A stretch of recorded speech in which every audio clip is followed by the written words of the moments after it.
Hi, Sonja.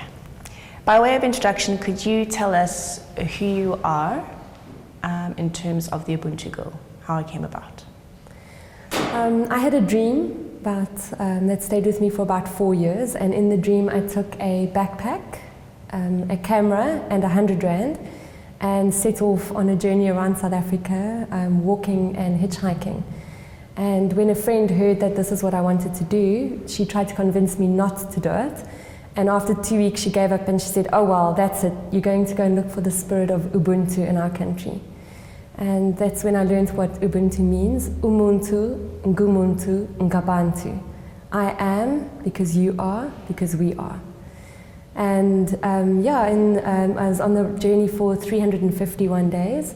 And during that time, 150 families opened their homes and their hearts to me, a complete stranger, from 16 different cultures in 114 of our communities. Okay, can I ask a question about that 100 Rand note? Question about the 100 Rand note? Do you still have it?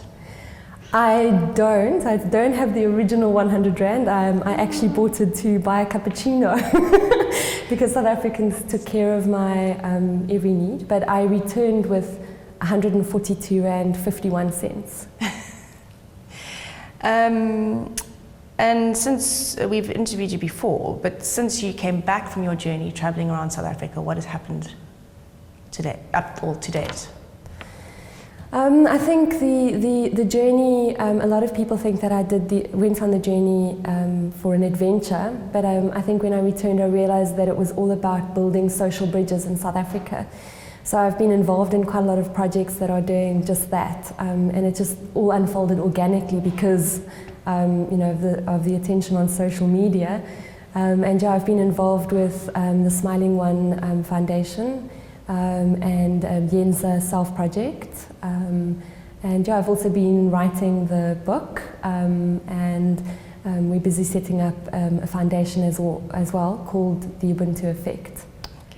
When I returned from the journey, a lot of people ask me, well, is Ubuntu still alive in our country? And one of the ways that I tell them is when I set off on the journey, I only took 100 Rand note with me.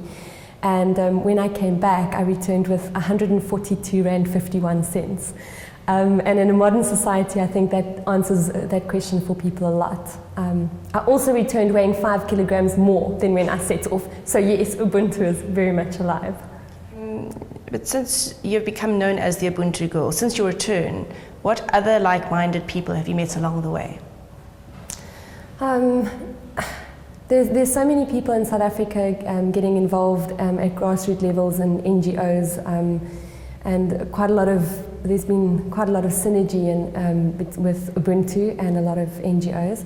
So I've been working with Karina Anderson from the Smiling One Foundation.